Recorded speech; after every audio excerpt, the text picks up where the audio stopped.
Football for me, it means people. Everyone who's involved for the right reasons. They want to play because they love the game, they want to be involved, and it brings connection between everyone, whether it's standing on the sides, whether it's in the crowd, just watching and not playing. And with football being for everyone, whether you're a coach, a player, an aspiring player for the future, someone seeking a scholarship, a teacher, a youth worker, a professional, a volunteer, someone seeking to get involved in the game, a volunteer parent, whether they're reflecting on their journey and how they can understand their grassroots team, an aspiring academy coach, an academy coach yourself, no matter what and no matter where you're listening, this podcast is really for you. On the Reflective Coach podcast, there are so many wonderful guests that feature on the podcast, whether this is former professionals, current professionals, and professionals of all backgrounds within the Coaching Insight series that really inspire, understand, support, and are reflective amongst this journey as they share their own insights, experiences, their own journey, their own reflections, strategies, insights, and other stories into the Reflective Coach podcast. Each week features a new guest, and each new guest brings something new to the podcast. I've been so lucky to have so many wonderful guests on, and you can really listen to all the episodes on Spotify, YouTube, and Podcast Addict, with continuous updates on Twitter and LinkedIn. By subscribing, commenting, following, engaging with all the posts amongst social media, you can really keep up to date with all the episodes. Yeah, absolutely. I think it all comes down to the values in those building blocks. Our values are one, high performance, which you can break down into most of our values, which is development, willingness to improve, work ethic, willingness to work hard, competitiveness, willingness to compete at the highest level no matter what. When I spoke to the players, I said that was a good loss.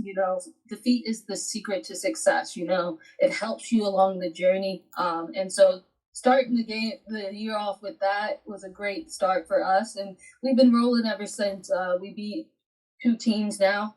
By multiple goals, up to 6+ goals, and we have to gauge what success means as we go, from scoring 36 goals last year, our new goal now is to score more than 36 goals. From having our best goals against average is a 1.11, we're going to have a goals against average of a 1,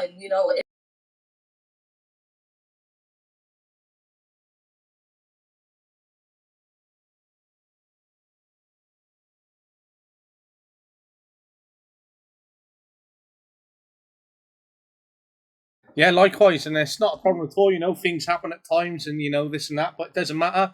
I'm glad that we could make it happen, and that you're here now, which is great. Yeah, absolutely. I was definitely keen because I listened to your episode with Hector on the 50/50 podcast, and I know he gave me a shout out, so I know I want to give one back to him. But I sat there and listened to that one just before, and it was a great little insight, great episode, and I know it was around recruiting and looking at players, but it was a nice sort of introduction to who you were and a little bit more background before we had this sort of conversation, which was nice. Yeah, absolutely. I love Hector. Hector is such a good person, not only a good podcaster. And I think it seems like you're following in his footsteps as well. So congratulations on all your success. Well, thank you very much. I appreciate that. And, sometimes it's great because I had Hector on and he was such a wonderful, person, as you say. But when he's got such a great podcast, you're sort of sitting here on the other side like, oh, no, right. What's he judging me on? What's he getting right? And, but yeah, it was a great episode and it was great to sort of have yours as well. So, I know that I built a great relationship with him and it's great that we're sort of networking. And even though I'm not on your side of the seas and lucky enough to be with you lot, I feel a part of your community. So I really appreciate that and what you're all doing over there, which is amazing. Absolutely. What made you start this podcast? Well, actually, it started during lockdown. So when we went into lockdown, I had a football team and I thought, how can I engage my players? So we were doing online training, etc. And I thought, right, what else can I do that might be different to the other teams and how can I supplement their learning? So I started to try and get on to professionals as I thought they won't be training. They got a bit more free time. And then we reached out to some ex-professionals. And then when that came out of lockdown, I continued it for a little bit. And then obviously our participation dropped off a little as, players wanted to get back on the grass, etc. And then I thought, how can I just utilize what I've got, turn it into a podcast? And sort of built it on from there with different ideas, seeing what everyone else is doing, applying those energies, etc. And that's how it all started. It wasn't a real sort of, I'm going to do a podcast and this and that. It sort of started out of this little idea and then turned it into a podcast, which was nice. Yeah, no, I've listened to some of the episodes and it's really good. It's really different than a lot of other podcasts, you know. So I can talk and ask you questions all day. So don't make it don't make me start becoming a podcaster instead of the person on the podcast. So but yeah, it looks good. Well, I really appreciate that. And that's something that I want to do is be a little bit different. So, like the 50-50 is a bit on recruitment. I like this to be sort of more of thinking psychology, more reflective and go down that different journey, and not be too repetitive. I know some questions will crop up at times, but, that's what I want. And everyone's so far has been amazing. And I'm lucky to have a wealth of guests like yourselves on. And they make such great episodes and all the content is built on what you guys deliver. Yeah, absolutely, absolutely. So, it's Friday, it's in the US, end of the week. We're getting closer to September. Pre-season has kicked in and, been a nice sort of base to look forward to what's going to come over the year, as well as preparing for that kickoff of the season. But how have things been going since you've kicked off? Yeah, so things have been going well. We ended up losing to Brookhaven 3-2, which Brookhaven is the defending national championships on the Division 3 level of junior college. And they're very good. I think they've won 4-2 in a row, And so when I spoke to the players, I said that was a good loss. Defeat is the secret to success, It helps you along the journey. And so starting the year off with that was a great start for us, and we've been rolling ever since. We beat two teams now by multiple goals, up to 6+ goals, and so hopefully that continues into conference. We have one more non-conference match before we start our conference match, and as you know, our conference is one of the hardest and it's historically one of the best NJCAA conferences in America. So it's very competitive and we're excited for that. And that's great because obviously, by the sounds of it, you're scoring a lot. Defensive wise, you're looking good. There's a nice little balance in there. It's great preparation, great test, and to only lose 3-2 to a defending champion, that's sort of the benchmark to build upon. But where you want to go, because if you're competing with the defending champions, that shows how far that you can go and sort of not gets ahead of yourself, so sort of sets a sort of balance. Right, look, we're not going to beat everyone, but we can beat them, and we mustn't get ahead of ourselves and put ourselves in a position where we can be focused and really take these games as they come across the season as the conference kicks in. Yeah, absolutely. I tell the girls all the time it's a marathon, it's not a sprint, and we're taking it game by game. So we're not getting too ahead of ourselves. We're focused on the next game once one game is finished, and we're going day by day, trying to be 1-0 every day. And that's it. That's why it's the building blocks. And sometimes, athletes want to, as much as ourselves as coaches, we want to hit the ground running and we sort of got right, objective 1, tick, objective 2, and so on. And as we're trying to run with it rather than walk, we can actually lose pieces of ourselves, pieces of the program, the objectives and sort of the vision along the way as we're trying to accelerate too much. But whilst you're instilling those building blocks, it sets those good benchmarks to not miss out on those learning opportunities and to really address when a loss happens, how do you deal with it? If you're being deselected, why you're being deselected, then opens up great opportunities of learning for themselves to take beyond the pitch as well as beyond what they're doing here and now, which is great as in itself. Yeah, absolutely. I think it all comes down to the values in those building blocks. Our values are one, high performance, which you can break down into most of our values, which is development, willingness to improve, work ethic, willingness to work hard, competitiveness, willingness to compete at the highest level no matter what, and do your best no matter what. We break high performance down in that, and those are the building blocks for us. And like I said, we take it as a marathon and not a sprint, so we understand things are gonna happen, and are we prepared for those things to happen and to move on, whether it's good or bad? Taking what we need from those things, from those events, and then moving forward with that information. And that's what it's all about. And, building blocks, I love that one as well because I was talking to someone else about the podcast yesterday who's a teacher that I work with. We were talking about the importance of building blocks. And sometimes we have objectives, sometimes we want to transition into sessions and we want to look forward and build upon in that transition, from pre-season into training, then training into games and so on. But we can miss out on the building blocks, because as much as we got objectives and we're giving out information, for example, in the different types of learners that we have, and then, breaking that down into, say, male and female, everyone's got different learning styles and how they're going to retain information. So if you're giving out so much information, you look at how much you give across one session, then the amount of games, then you watch the footage back, then look at across the course of a season, then you look at, say, how the length of the program that the players are with you, how much of that information are they actually retaining and take away. So those building blocks are such a critical piece in terms of, coaching. And when we talk about coaching, we think it's all about, progression of players and how we can get them technically, and then, coaching them in terms of a mental state. But coaching is so much including of teaching, as teaching is with coaching. I think if you get that right combination, then, as you say, with those values that you instill and what you're going with, then you're going to build success for everyone involved within that program. Absolutely. You talk about program.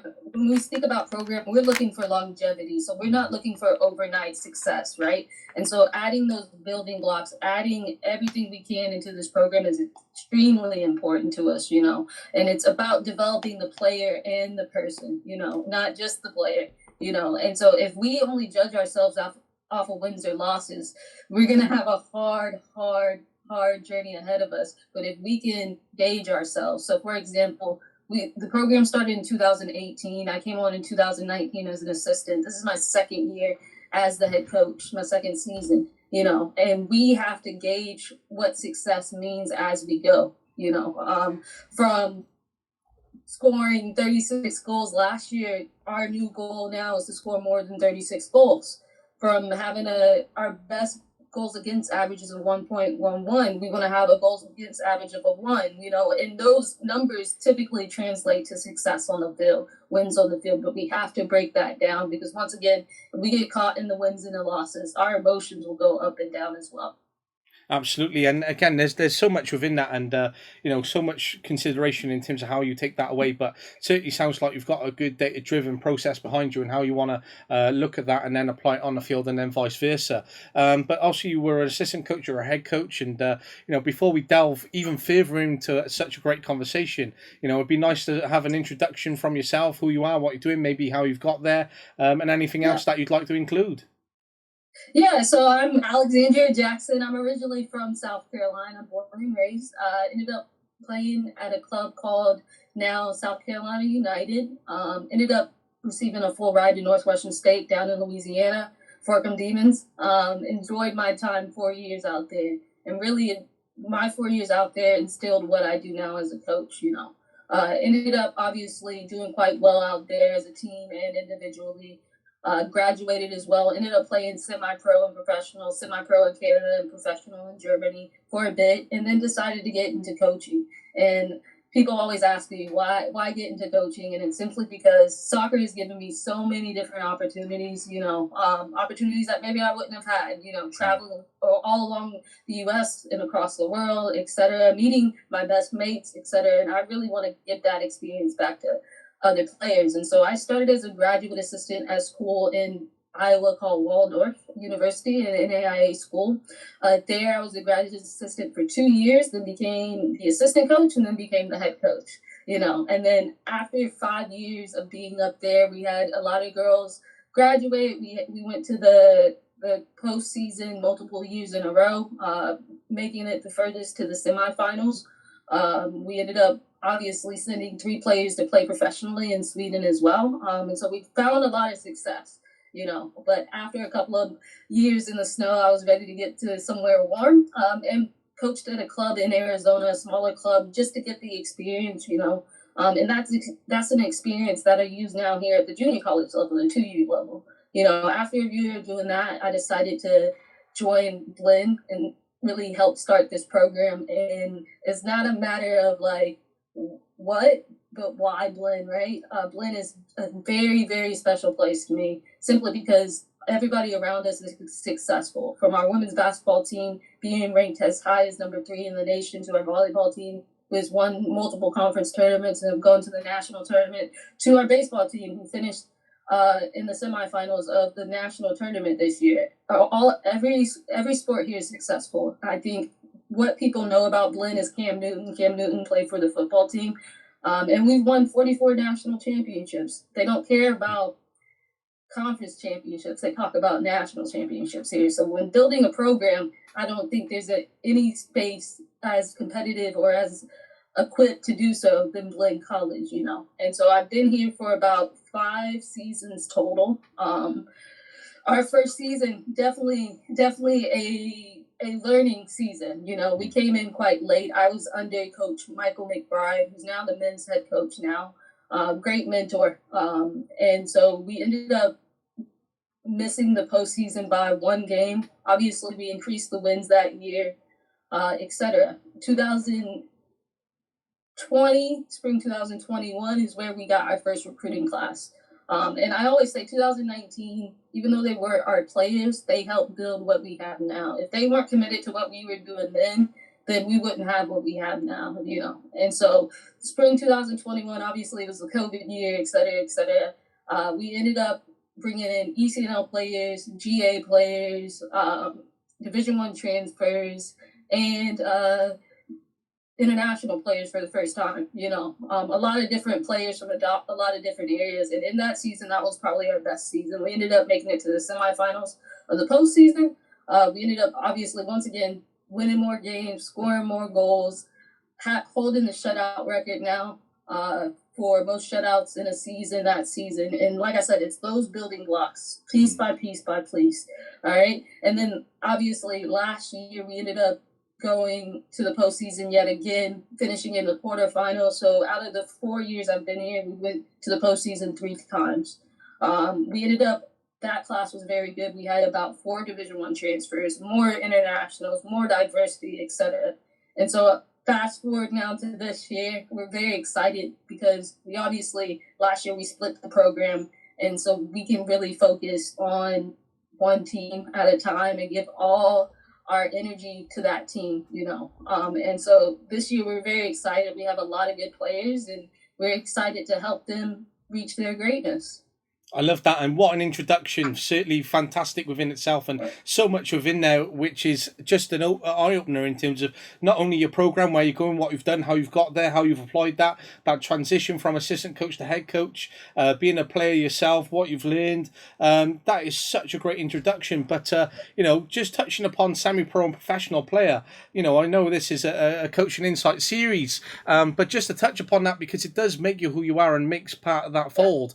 You know, it's a fantastic opportunity, and as you say, to go across, you know, continents and go abroad and experience different ways of culture, life, and living, and then, you know, seeing 3 players become professional to go out to Sweden, you're able to apply that experience and that insight into how you support them when they go abroad. So how that may look, what they may expect, the challenges which they may face, and you know, it's difficult sort of to make a decision to stop being a professional player and then to sort of go straight into coaching or to go in a different route. But for you, it seems like you transitioned really easily because you knew that you were going to get so much out of coaching, as you explained. So, you know, moving away from being a professional and making that decision at, you know, at a younger age when you could have thought maybe I could have played 5-6 more years, but going straight into that coaching and then setting yourself up for success where you are now, it's all paid off in the way that you couldn't have foreseen it paying off, but it's happened, and you this is what has led there. So when you gave up being a professional and you were going into coaching, which sounds like you knew you wanted to,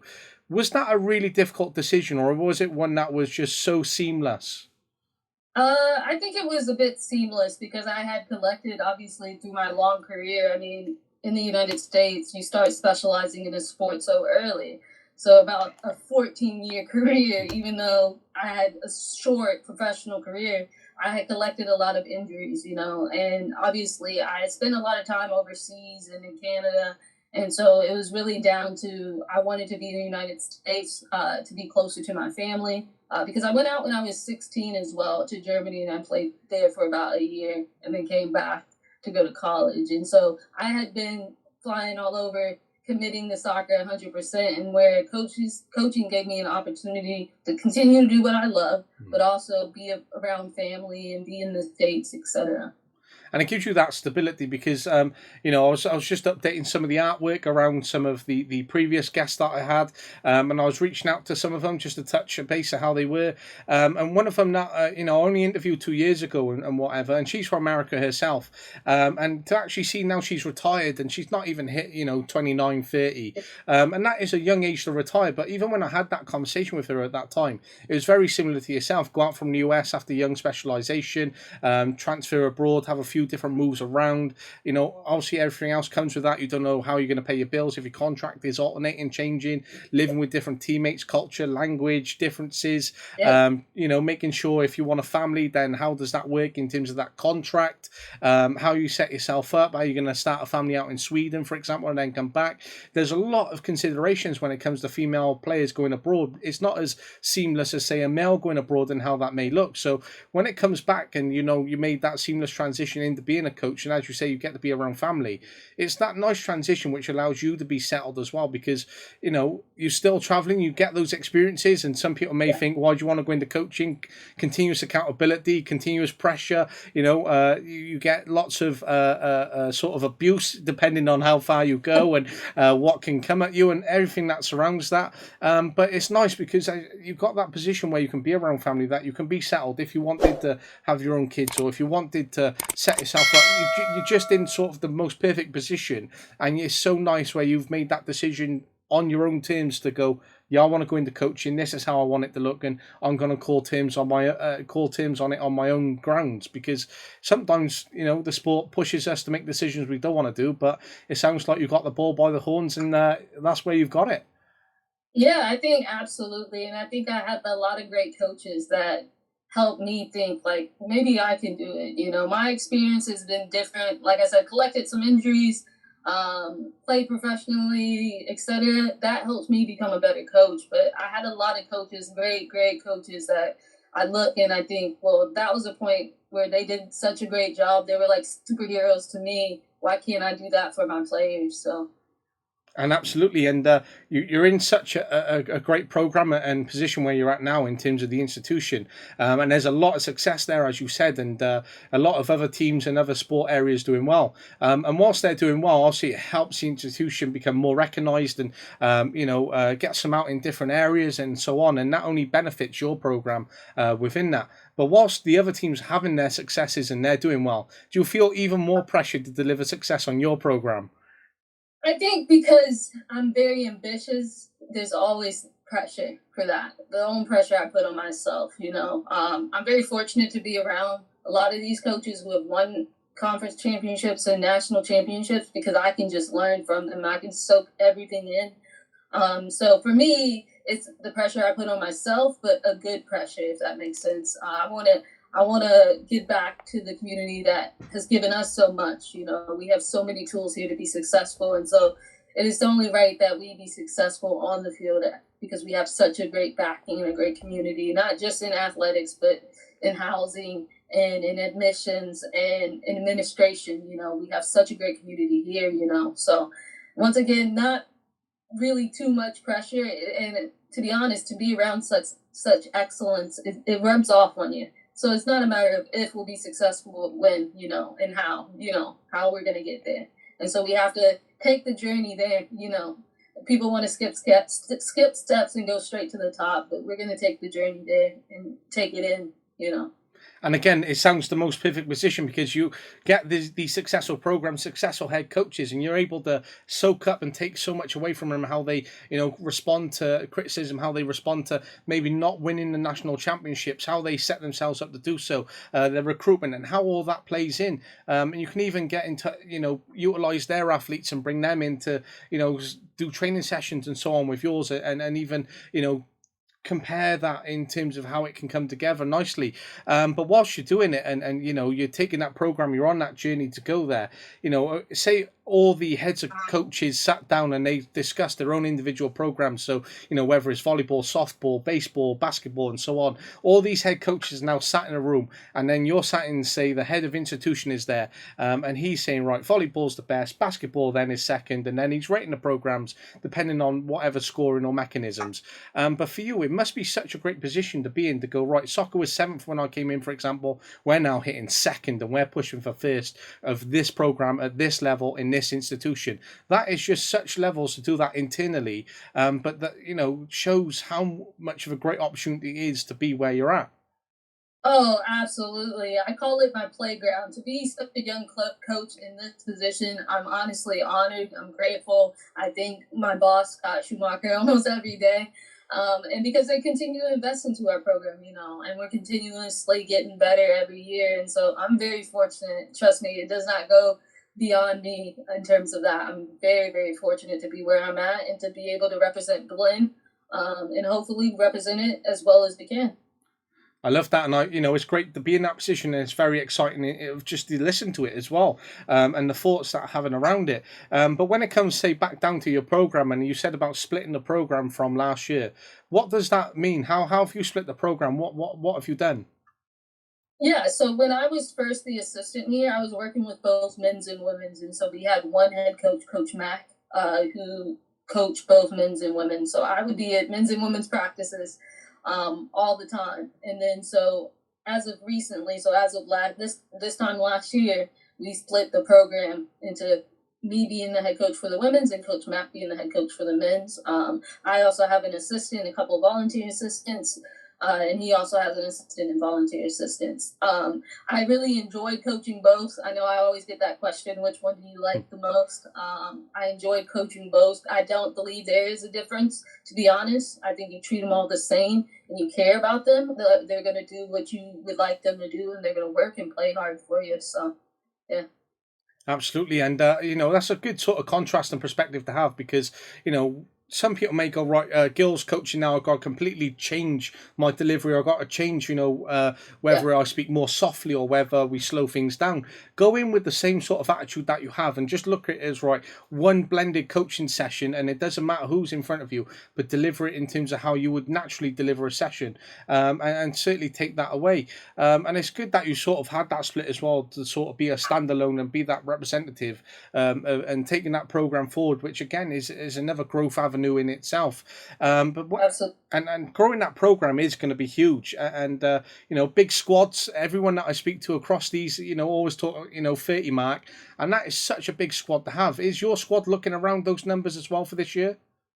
Yes, we're about 20 players. But the advantage is that we have unlimited subs at the junior college level. So I'm looking for 29 players that are going to actually play, not just 29 players or 32 players that are just going to sit the bench and wait their turn. This is junior college, so freshmen are going to play if they're good enough. Sophomores are going to play if they're good enough. And I like to rotate players a lot. So we have a lot of rotation. I think we sub about 12 players into the game almost every game, because we just have that good of a competition level within our team, and that's what we strive for. But why do we have that big roster? It's simply because we have unlimited subs. I think I would look at it differently. When I was at the NAI level, we had a smaller roster, about 25, simply because we didn't have unlimited subs, and so we're very fortunate at the junior college level to have that aspect of the game, and we look to use it to our advantage. And when it comes down to unlimited subs, that's such a fortunate position to be in, because, as you say, you can rotate on and off. You can get lots of minutes of players. It gives you a big contrast in terms of that competition for places, and how you look at your teams as well. But when obviously you're setting your teams up, you're looking at them. Would you normally rotate on, say, across, if I looked at your team sheet from 6 games, and would they all literally look very different over the 6 games, or would it be a very good core and then maybe some changes around that core? Yeah, there's a very distinct core this year, a very good starting 11 that's continuously growing and getting better. But at this moment, we'd sub our top three, our midfield three, and then maybe an outside back or two. That's typically how we do it. Typically, I don't like to sub defenders. I don't know a coach who does, and definitely not a goalkeeper, But occasionally, because of the way we attack with our outside backs. We may need subs, but that's typically how it goes. Our starting three is just as good as our three coming off the bench, And it's all about continuity and getting them to have chemistry. So we can't just start a new lineup every game. And I think that's an important point in itself, because as you're making lots of changes and that you could have a different lineup every game, how does that really reflect your framework or the style of play that you have? Because, some players that change have different technical abilities and so on. And as they're having different technical abilities, can they actually follow through with the game plan and framework to the highest abilities? And sometimes the answer might be no. And when it comes down to no, then the style of play that you have is deployed differently. And that's just because of the technical ability that is there. So therefore, there's a breakdown in chemistry, a breakdown in disciplines, a breakdown in terms of what other teams might expect from you. So having that core and building around that and then making changes sounds a very logical and a successful way of building upon those teams whilst getting that across the program in terms of competitions and fighting for places. Absolutely. And we like to keep our roles to our players, straight off the bat as soon as we can, just so they can achieve the requirements for that role. They may not like their role at the beginning. Their role might change due to injury, due to low performance from someone else, But being able to communicate with players about what their role is and helping them along the process is the easiest route to get that continuity. We need continuity not only in the top three, but the three that's coming in. The three midfielders that are coming in. If you work better with this player, we want to make sure you're on with that player, etc. And I think that's great as well in terms of building that and how those players look in terms of free coming off, free coming on, the same amount of quality, what your expectations are, and certainly having the balance but the quality to be available in terms of those depth levels. And over a course of the season, obviously you've still got a big squad, there's lots of rotation, and obviously within that there's maybe a consideration of minutes. But whilst there are those considerations, do you have a big focus in terms of balancing minutes across the squad, or is it, as you say, solely down to competition? And if, say, X, Y, and Z didn't get the minutes as expected or didn't achieve as much as A, B, and C, does that come into big consideration or play, or is that just the way it works out? Yeah, minutes come into high consideration because we play about 2 games a week for the next 14 weeks. That's a lot of games, little rest as well. And so we have to gauge the minutes, It's against Tyler and Navarro, who are typically top 10 in the nation. We're going to want our players to be healthy, one, and then to be fresh, two. And so we have to gauge and really look at the minutes day in and day out and make sure we're measuring them correctly. We have some vests that help us in practice as well. So. And that's good as well, because obviously every program's different, every roster is different. And, sometimes when I've had conversations, it's been just in the back of my mind that, if players don't get minutes, then that is the way that the program works and that's what it is. And again, every program is each to its own, but being a player development sort of focus within my mind and having a huge focus in terms of working with junior players here in Wales, we don't have that competitive edge as such, but we're more focused on minutes. So it's very drilled into my thinking. And sometimes I try to steer away from that. So when I stepped into under-19s competitive football last year, I had to get out of the mindset of, right, I have to give minutes out. But then I was also looking at the data that was presented. I'm like, right, this player's got a really good argument with me here, whereby they don't have as many minutes as, say, my top 3 performers. And therefore, have I given him that equal opportunity? And therefore, if I haven't, how does that reflect on me in terms of coaching? So it's a sort of bit of a predicament to be in, because it's nice to rotate, it's nice to get minutes, you're there to develop players, but then you're also looking at how many players you're getting professionally, how many are coming out of the program, and then that success that is representing of Blinn and representing of the program. And unfortunately, we're in a sport where everything's competitive and is based on results. Yeah, and it all defining those roles. If they don't know what their role are, they're more likely to get upset. Whereas if we educate them and have that communication with them about their role, maybe it's an easier process. I think managing minutes is always difficult. Not everybody's going to play, especially in college. And for us, to get an opportunity in a game, you must achieve it through practice. You must present yourself in the best way through practice. We don't get a lot of opportunities within a game, because that's when everything's on the line. We have to be able to trust that how we play, how we press, etc. And how you're able to receive information as well. And so practice is really, really important, especially this time of the season, because we're allowed to practice a lot more compared to once we get into the thick of it. Where once we get into the thick of it, conference play, it's really going to be, we know who's going to start, we know who's going to sub in, when they're going to sub in, etc.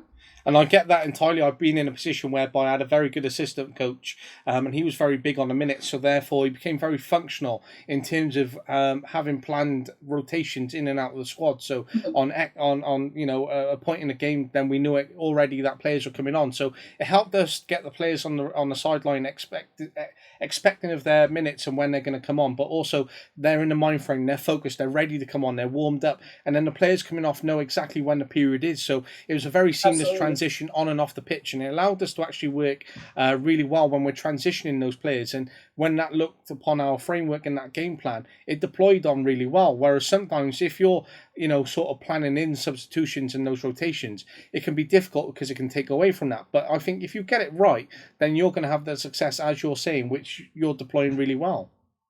Yeah, absolutely. Once again, that word continuity is super important to us, and once again, those roles and responsibilities. So, for example, we have a young lady on our team right now. She could easily be a starter, but we don't confine to the rules of, oh, you're a starter, you're the most important player. And she's really bought into what we've spoken about, and she could start, but we want her to rotate in. Once everybody gets tired, she rotates in. She wins balls in the midfield for us, and she gives us a bit of energy. And she's young, and she really bought into that. Doesn't mean that her value is lower. It just means we're using her in a different way. And I love that, and I think again that those roles are important, and that conversation around how you disseminate that is critical as well. Because I can think of a female player that I had, and that's where the real art and fun of coaching comes in. Because you're like, right, do I start this young player and we start off on a strong foot, or do I start another team player and look at how we perform, and then if I bring her off the bench, then is she going to have that impact? Is she going to make that difference? Can I really hit the game by bringing her on, or can we kill the game off or get that energy in which we really need, whereby the opposition aren't expecting that? Or if I start her, am I going to lose it if I decide to bring her off or that position? Or is she going to have that energy level at minute 70, whereby if I bring her on at minute 70, we're going to have a bigger impact? And fun of coaching and tactics and technical work and everything that comes into it is exactly why we're in these head coach roles, lead positions, and why we want to do it. And why we have gray hair as well and overthink, That's it, yeah. But sometimes it's hard because we want to start all of our best players, and we want to be in that position. But I think when you're actually getting down into the nitty gritty details and how you're lining your teams up, you're like, right, actually, if I have these 5 on the bench and then bring them off, maybe the opposition aren't going to expect that, and we're going to take the game on the front foot. So that's exactly where it is. And when it comes down to team selection, obviously, we've touched upon rotations and looking at that and competitions and the core. But do you sort of select around? I'm very biased on building from midfield and selecting my team around that. I'm a midfielder myself, so boom, that's where it starts, midfield. But does your selection come down to sort of building off a position, or is it how do you sort of go around that? Yeah, I think typically selection comes off of, I start in the back line, but I was also an outside back/forward. It's making sure my back line is solid, and then going down the core, the middle of the field, right? Because you want your core to be as solid as it can be. Obviously, we have to check and make sure injuries, who's available, who's not available, who's done well. Every morning, we spend 30 minutes talking about players. So every day, we're talking about each player, checking in on each player, etc. And so selection, there's a lot of things that go into it, to be honest. Not just one thing, but I start with my back line. I got to make sure my back line's solid. And when it comes down to starting off that back line, are you very then particular about saying playing 4 at the back, 3 at the back, 5 at the back, or is it right? We definitely play 4, but I might struggle with 5, or how are you very particular over that? Yeah, so I'm actually not particular at all. It just my job as a coach is to help us win. So we've been known to start with a 4 back and go with a 3 back, go with a 5 back. And so it's my job to make those adjustments. So, for example, against Tyler, who was number 2 in the nation at the time, They were playing a 3-back. We decided within 5 minutes of the game to go to a 4-4-2. And that really helped us get to a 2-1 loss, but it was once again a good loss, a valuable loss, towards us building, So I am probably the most flexible coach in the nation. I like players that have high soccer IQs. I like players that can play multiple positions, and that allows me to make adjustments as needed. But traditionally, we start with a 4-back. We play a 4-3-3, but we're known to change things up fairly quickly. And that works off well, because then the opposition won't always expect what you're doing, and you get the build and get back into those games. But that sort of leads me into where I was sort of deploying this conversation towards going on the back of that. But multiple positions and looking at that as well. I'm a big fan of playing players in lots of different positions. So when I sort of built my team around my midfield, I had one midfielder which I can think of, and he was fantastic. He was box to box. He can control. He was great technical, great read of the ball, could distribute very well, good shooter, etc. And then as we sort of got a little bit older, he transitioned then to a right back, and what a right back he became. He was one of our top performers, and we were absolutely key then, because we were like, right, he can filter in so many different positions and do such a job for us. And I'm so big on rotation of positions, because everyone then gets their game intelligence from it. They get to understand different positions, how the opposition are going to line up, what's expected of you, maybe compared from right back to the centre mid. It's going to improve your pitch geography. It's going to improve so much in terms of all round. So I'm a big fan of multiple positions, and it's great that you are too. And do you try to ensure whether then players try to hit, say, 5 positions over a course of a season, or is it just rotate and see what happens over the year?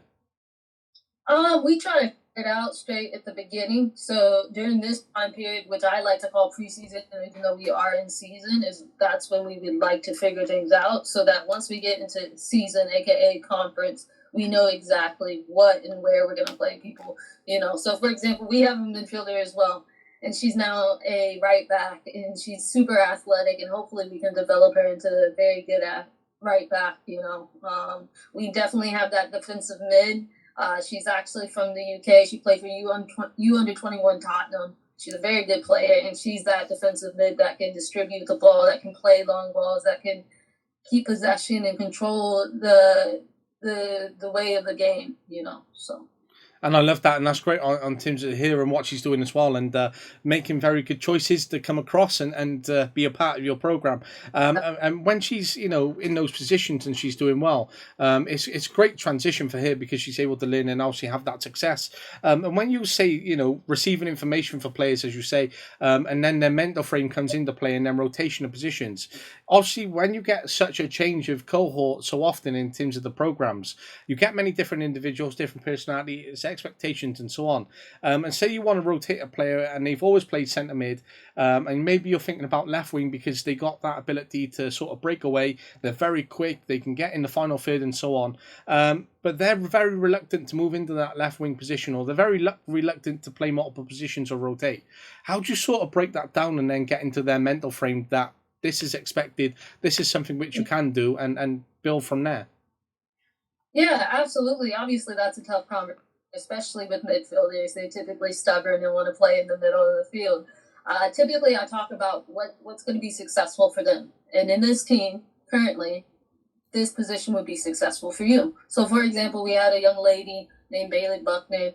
She played center back her whole career. We had 2 center backs that were going Division 1, and they went Division 1. And so we didn't need another center back, but we needed a forward, and she's athletic. And so her first year, we sat her down, and I said, this is position I'm going to put you in. This is where I think you'll be successful, and within the team. All right. If you want to stay in that position that you're currently in, you're going to be on the sideline, unfortunately. But if you want to get on the field, and I think you're an impactful player to be on the field, this is a position that's going to work within this team. It doesn't mean you're going to be there forever, but it just means right now this is how you can help the team, and this is how you can get on the field.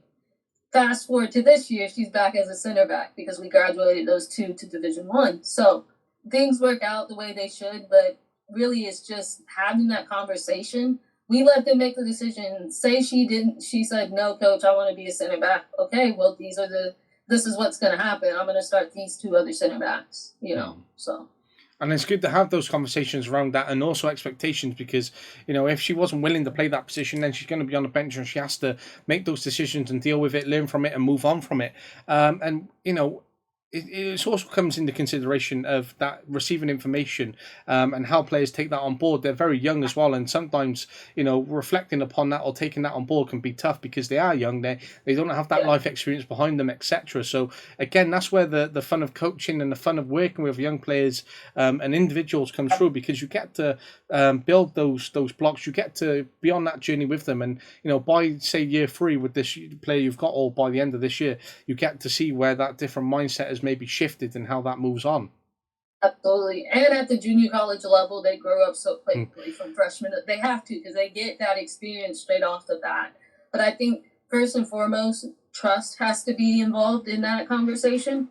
And we built that trust through the recruiting process. We don't just recruit just all the good players that we can and just bring them in and never have a conversation. We have multiple conversations. We talk about your family. We talk about anything and everything. One recruit told me her favorite hobby was collecting shoes. We really get to know these players, and they really get to know us, and we develop that trust. So when I'm having that tough conversation, they understand I'm doing it for the good of them and for the good of the team, not just because. Absolutely, and there's a lot of time which goes into recruitment, and obviously a lot of conversations, and you have to get the right fits for the program, the right fits for the team, the right balance, and there's a lot of considerations in there. But you put a lot of time into, say, an athlete or an individual. They come on board, and you talk about the style of the program, how it's going to look, these rotations, the subs, and maybe it's not in terms of where their expectations are, or maybe what they wanted from the program, and they decide to move on very quickly, or they come and approach you like, do you know what, I don't want to be on this program no more, and we all want to win every player over that we can. We want to bring success to them, and sometimes there is that one loss that we have.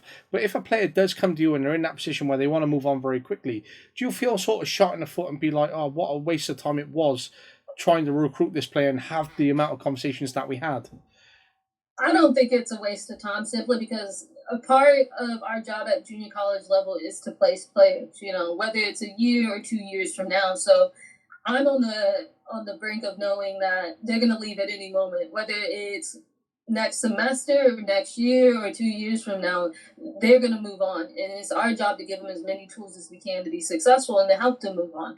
And so maybe at the 4-year level, I took it a bit personal, because like I said, I really invest into that recruiting process. But just because they leave here doesn't mean I'm out of their lives forever, regardless of how it goes, or if they're like, hey, I want to play somewhere else because I'm not giving enough minutes. I'm still in their life, for as long as they'll let me. I go to baby showers, I go to weddings, and so that never changes, and so our job is to help them place, and so that's what we expect to do, whether it's earlier or later than we expect. Our team changes by semester, so. And some coaches are very willing to write players off very quickly because the player doesn't want to be in their team or program no more, and then the player gets a bee in their bonnet, and then bump, this player is discarded. But whilst you're there and this player decides to move on, if they've gone, right, I'm going to go to this college because it's closer to home, etc., or whatever, you're an enabler of success, because if they go on and they achieve a very good scholarship, or they become professional, or they land something else, you've enabled them to do that by going, right, let's make this work for you, and still remain in their lives, because you have given them that opportunity. And again, coaching is such a small world. Say you maintain this great relationship, you're in years to come, the players got older, you've got older, who knows if a position comes up, this player could be back in your team, or they could be in a position where, oh, hey, it's us again. And it's not about breaking down relationships just because something didn't work out. And I think maintaining relationships and understanding what people want from their decisions is absolutely key. Absolutely. People think that we just coach soccer, right? But we actually build relationships and help grow these players, especially at the college level. We're the last safety net before they're off and on their own. We allow our players to make decisions that's best for them. We may talk it through to make sure that it's the best decision for them and they have the right plan in place. But definitely, we allow them to make their own decisions, and we support them no matter what. And once again, we never leave their lives, And so you're right about continuously creating and keeping those relationships. because what they want out of their experience is important. It's not just soccer, it's what they want out of their experience. And if they're not getting it here, maybe we can find a school where they can get it at. Absolutely, and it's all about that cohesion and that working and being an enabler of doing that. And you built trust, you built that relationship, you invested time into them. You're rotating in terms of your program, you're giving them opportunities, and you've decided to go say into a 3-5-2, and you've moved say one of your left backs into a full back position, and they're moving up and down. But in doing so, they're not as quick, they're not as fit, they're not getting up and down the pitch as much as you want, so they're not covering the defence as such. And in doing so, they get caught out, you can see the goal, you're 3-2 down. We're accountable for that decision, you're accountable for that. And again, some people might blame the player because of that, but then in that trusting relationship and what we've been able to build, we're actually able to build that learning progress which has come out of that. So when that presents on the flip side of going, right, this is a progression, and even though we've lost the competitive outcome, we have that trust within the player to go, yeah, we're going to do that again, but how can we build up your fitness? Or how could you just track back into that position? So it's a great two-way relationship for relaying what you want to do within your program by just building that trust, by just investing that time and having that player on board with you. Absolutely. And the biggest thing that we our players about is the fact of the matter is any loss, put it on me. Don't care what your parents say or what the community say, just put it on me. It's okay. Any win, they've done that themselves. Anything we've achieved while we're here, it's been because of the players, the investment, the reinvestment after maybe a tough loss. Just them investing to everything in what we do is very important. And in that trust and in that relationship, all those things are very important for us to be successful. And that's what I was sort of alluding to, putting it on you as a coach or putting it on ourselves, because, we can be very quick to blame players, or players are very quick to receive that blame. And realistically, they could be at blame because they didn't track back into that position quick enough, or they're lacking fitness because of it. But if you're the one who's made that, tactical decision to move into a different shape, realistically, you've put that player in that position, and therefore the blame actually lies back on us. So when I come back down to a lot of what comes up with American coaches is control the controllables. I was actually thinking about how much of the controllables can we control. So then I was actually filtering in so much detail there. And I suppose that's one example of a controllable. I can control changing that formation. I can control putting that player in that position or what they may receive. So, it's the control of the controllables, but then being accountable and putting it back on ourselves if something doesn't work out. Yeah, absolutely. And I think being open to failing is trying new things and learning. Failure is quitting, right? And so being able to fail, being able to take risk is so important. And you're right, control the controllables. Sometimes I sit down and I think we can't control anything, especially when that ball kicks off. We have to trust our players to do the right things. But I think those are the valuable points. And the fact of the matter is we're going to fail. The players are going to make mistakes as well. Soccer is a game of mistakes, and it's how you react to those mistakes that are very much more important than that. I love that, and that is fantastic within itself, just for a quote and a takeaway. And when it takes risks, I love that as well, because a short that I shared yesterday was very much about risk taking and how you deploy that. And again, that's being accountable for itself. But if we control too much of the controllables, we're not enabling risk, and therefore we're not enabling learning opportunity, creativity, progression, various game intelligence, and therefore we're actually limiting the stealth of our players and program because we're controlling too much of the controllables. Absolutely. There is a boundary of that, and like I say, for me, it's once the ball kicks off, I don't control anything other than the halftime talk. And so sometimes we practice that way, where I'll let them practice through, and then I'll coach them for about 15 minutes and then let them go back, because that's what it's all about, is them making decisions on their own. I completely agree, and I was just thinking there, when I'm a young coach, you're coaching some junior teams, you're typically on, say, grass pitches, and you're just out on a field playing a game, and some of the pitches you go to, you see a bit of a dugout there, and as you get to work with other groups and other clubs and so on, you get to be in that dugout, you get to see the manager's chair or the bench that is there, and I always thought, I can't wait to actually sit there when I get some dugouts, and how much of the time will I be spent there?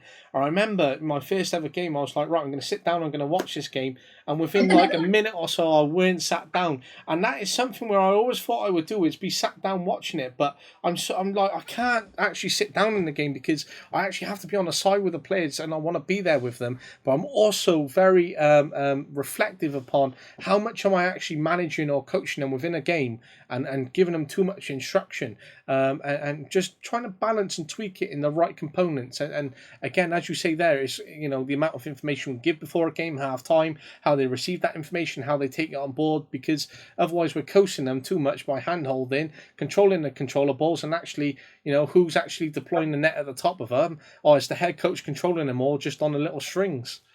Yeah, absolutely. Try not to do that too much, you know. And especially, for example, our game last night, we ended up going into a mid block at a certain point, and I told them, if you want to step out of the mid block, you make that decision. You know, it's all about them making decisions that's right for them and right in that moment, and that's how they learn. You know, they know how to do the mid block, they know how to press. Now you make the decision of which one we should do and why. You know. I love that. And when it comes down to, say, describing yourself as a coach, would you say you're a very heavy tactical coach, a very heavy physical coach, very heavy mental, balanced all round, very tactical? How would you pitch yourself, if you had to sort of put yourself in any category? I think because of my experiences, so like I've had big injuries, I understand the mental part of the game. You know, I'm very into the tactical part, but you're in America, you have to be physical as well. And so I'm a bit of everything. You know, I like to learn a lot. I'm a big learner, so I like reading books, listening to podcasts, etc. And so I'm forever evolving as a coach, but I like to be a little bit of everything, you know, because every player needs something different, you know.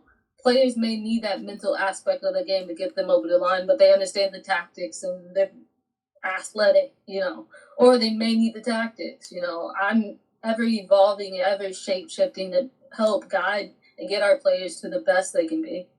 I think that's brilliant, and I love that you're reflective and learning along the way, and taking so much within that, because every player needs something, and they might need something different. So if you can blend a lot of that, then you can take that away. And I think, you know, if I was to pitch myself in a category, I think of myself very as a technical, mental, heavy coach, more than a physical and tactical coach. They sort of pitch down on, say, if I had to put them in a 1 to 4 category, they would be my threes and fours, for example. And when it comes down to that, you know, a big focus on the mental side of the players is getting them up to that position. And we do a lot of, say, technical work as you do, and that's going to come naturally because that's a very heavy 14-week program and a lot of games training within that. And you get to see a lot of the players. So when you get to see that mental side, that technical side as well, you're going to see growth of players. But do you have a formal assessment points or formal assessment opportunities where you look at players, you grade them, you data analyze it, and then you get to go, right, this player has grown this much in term 1, they've grown this much in term 2, this much in term 3, for example? Or is it more of an ongoing process and you get to see that more from an observational point of view? It's mostly an ongoing process, you know, because to be honest with you, in the fall right now, it's all about the team, you know, and what's going to work with the team and who's going to help the team be successful. Then come spring is where we can really grow on that player development and put measurements out, whether it's the fitness test, whether it's goals for, goals against, etc., on the individual level. But in the fall, it's more focused about what analyzing and evaluating the team. Obviously, we do those 30-minute talks about performances of each player, but it's more about the team. And then once we get to that spring season, that's when you'll see a lot of growth, which I'm sure you've heard it from a lot of college coaches. Is the spring season, your freshman year, is the biggest season for them to grow fitness wise, to grow tactically, technically, and to advance as a young lady. You know, once they come back for their sophomore year, they're completely different people because they've been through the experience for the first time. They know what to expect, etc. And when it comes out those people and you get to see that growth of them and it's ongoing, do you sort of set an objective for your season, or do you go for individual player objectives? How do you combine objectives without there being too many, but making sure it's refined to both the player and the program? Yeah, so we do SMART goals with our players. So they have objectives for themselves and they break it down to how they're going to get there or how they're going to do it. But as a team, we have goals. So, for example, like I said, last year we scored 36 goals. I'm going to score more than 36 goals this year. We want to be just that much better than we were last year. To put it as simple as possible, though, we do break it down in numbers from goal against to goals for, to wins, to losses, etc. That's how we break down our goals. But it's a little bit of both, because we always have to keep in mind that our job is not just to win games, but to place players. And so for them to be placed, they have to have goals within themselves. Absolutely, I completely agree with you, and that's good that you do that as well. And say within your squad, you find that 8 players haven't attained their SMART goals, and you've got a group there within itself. Do you go in and deploy additional training or extra support for them, or is it just trying to get them into, say, season 2 and then reviewing the type of SMART goal that they have? How do you sort of review that if they're not achieving those SMART goals? Yeah, it's reviewing the SMART goal, to be perfectly simple and honest. Is like we have to review it beforehand to make sure it's a reasonable goal. 1, 2, and it's achievable. Three, excuse me. And then lastly, we have to make sure that they are doing the how. Because easily, if you're not doing extra training on your own, or if your goal is to be fit and you're not doing any fitness, well, we need to evaluate the how. And so we end up giving them tools, whether it's extra training sessions on the how, or giving them fitness workouts, etc., whatever they need that maybe they didn't have, to help with the how.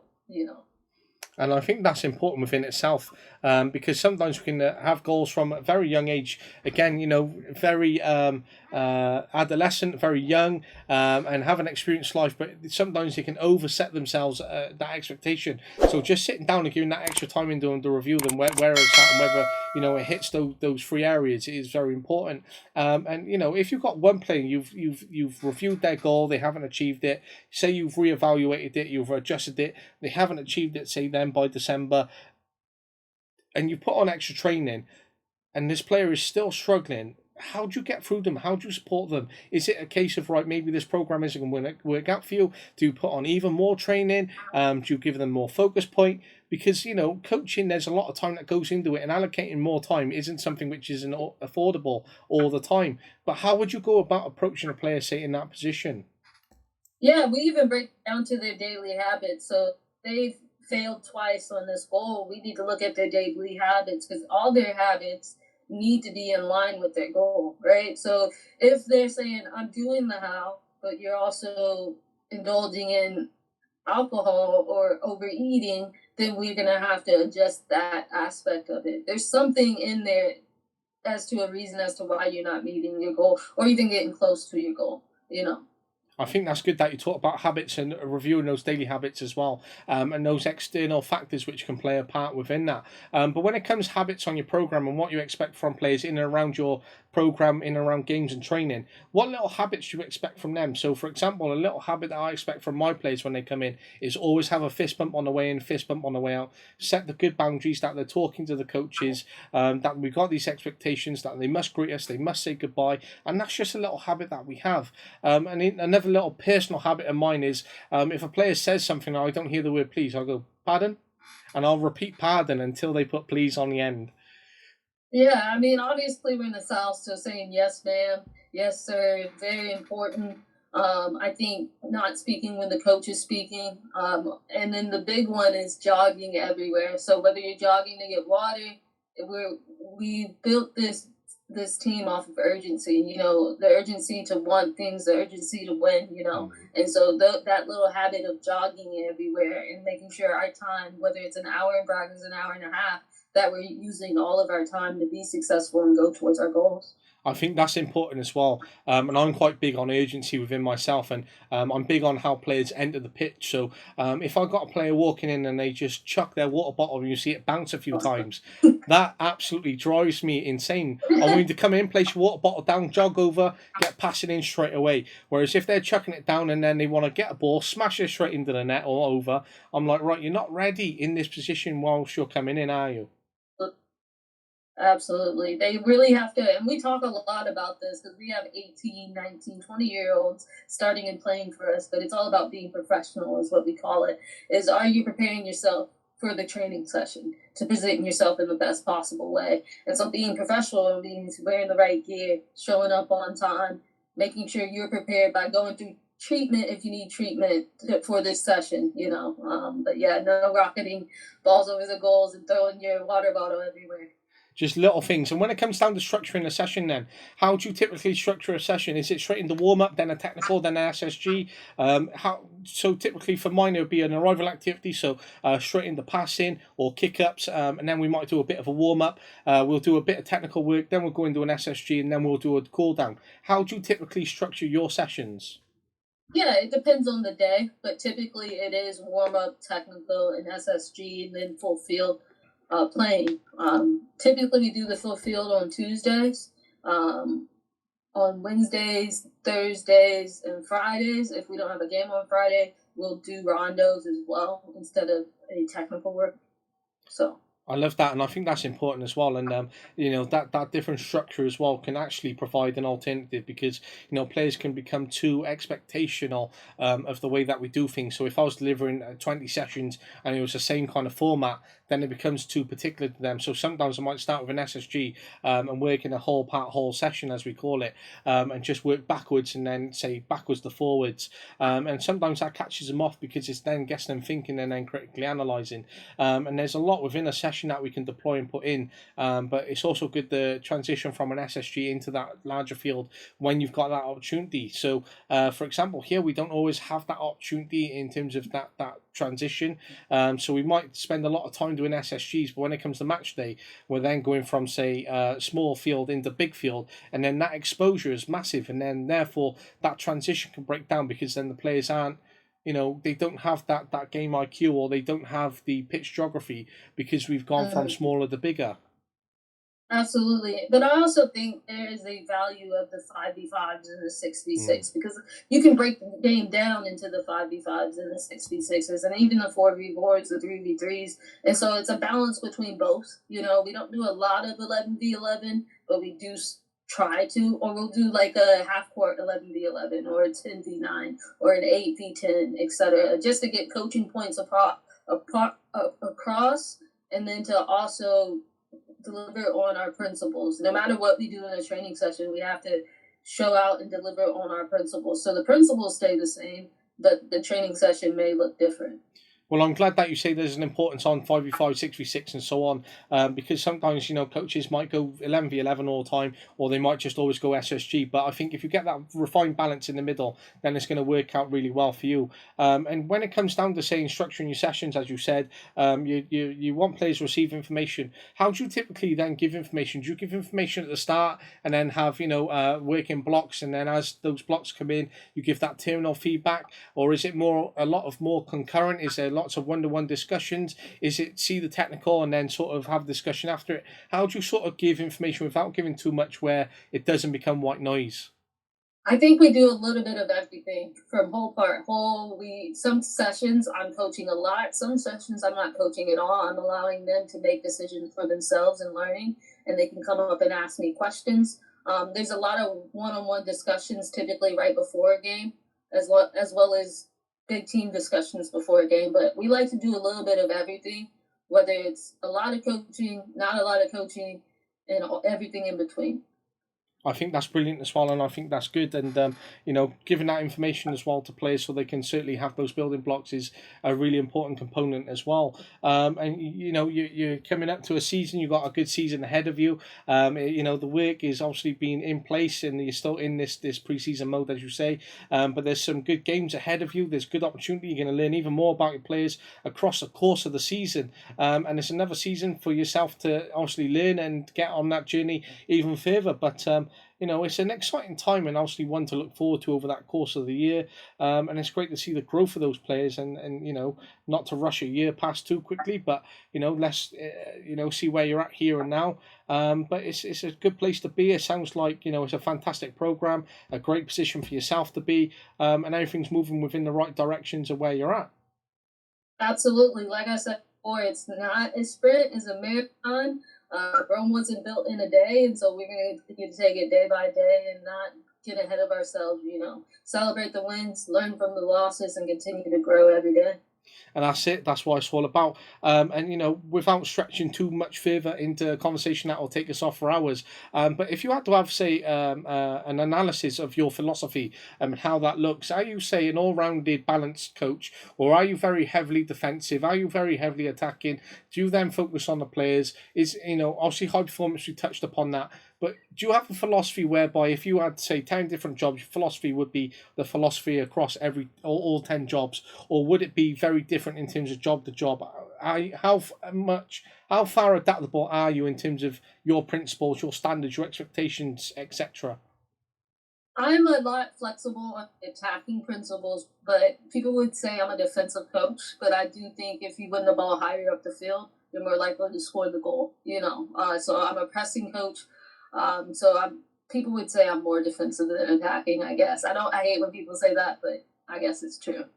I love that, and I think that's brilliant. Well, I'm glad that we can make this call happen, and I know how busy your schedule is and how hectic it is, and especially as we have to have it rearranged. But before you go, I'm gonna throw some quick fire questions at you, as I do with every coach who appears on the pod.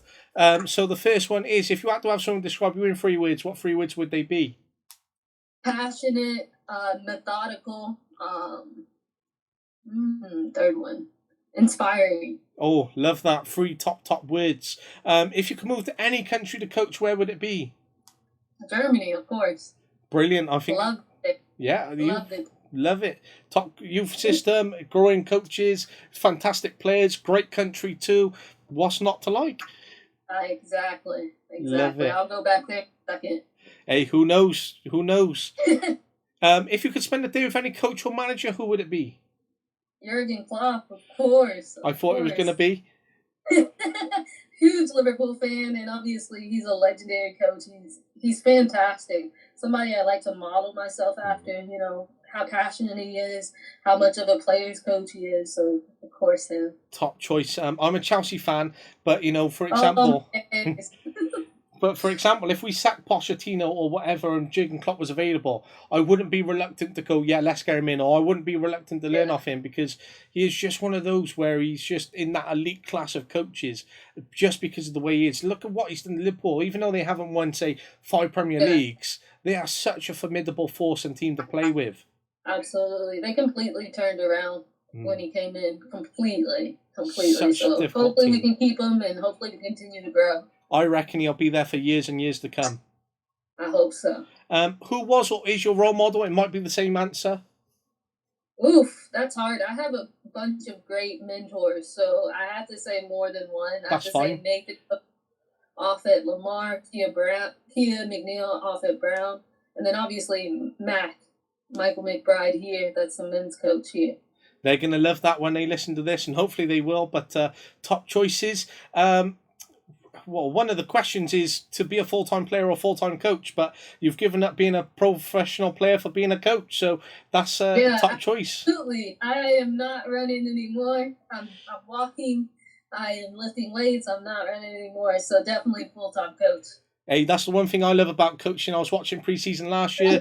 The head coach for the seniors was grafting the players, and I was just stood on the side in the shade like, I'm so glad I'm not a player anymore. Yeah, same.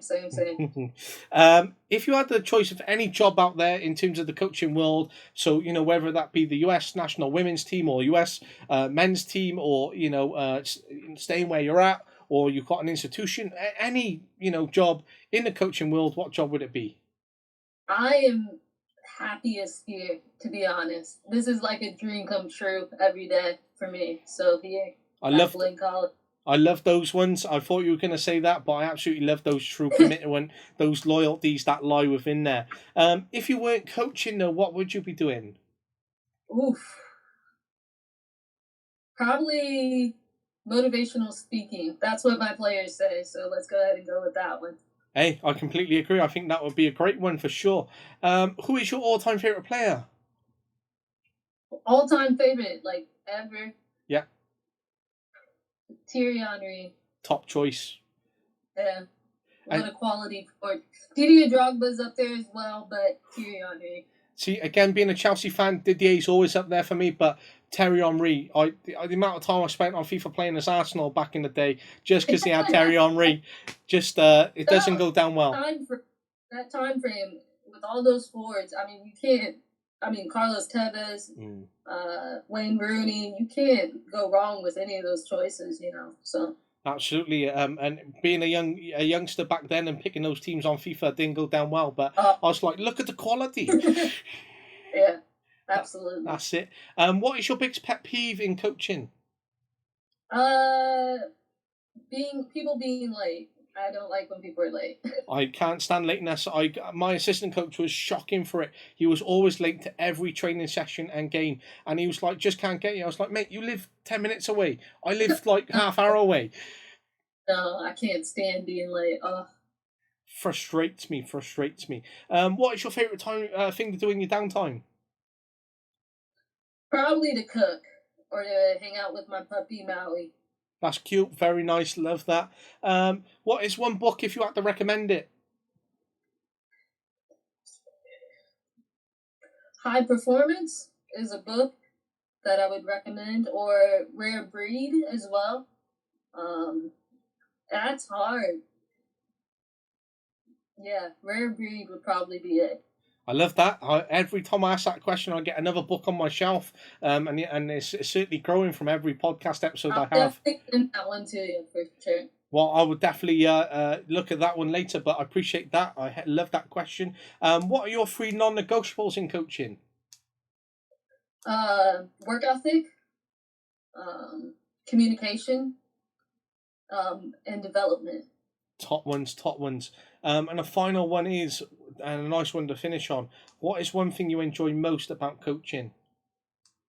Seeing the players grow. I think I don't stop working until signing day. Signing day is huge. It's like everything you've worked hard for all in one day for these players to go on to that next level, to see them reach their goals. So that is the biggest thing I enjoy.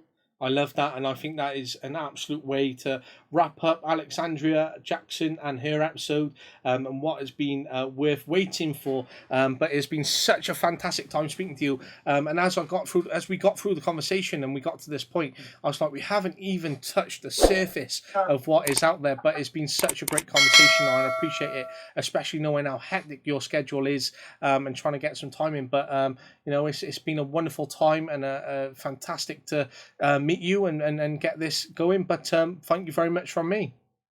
Thank you, mate. I appreciate it. It was a great time, and hopefully we'll see you soon. Well, hope so. And we got each other's details, so keep in touch and take care, and wish you the best for the program, and see you later. All right, cheers, mate. Thank you. No worries, see you later. Bye. I think because I'm very ambitious, there's always pressure for that. The own pressure I put on myself, I'm very fortunate to be around a lot of these coaches who have won conference championships and national championships, because I can just learn from them. I can soak everything in. So for me, it's the pressure I put on myself, but a good pressure, if that makes sense. I want to give back to the community that has given us so much. We have so many tools here to be successful.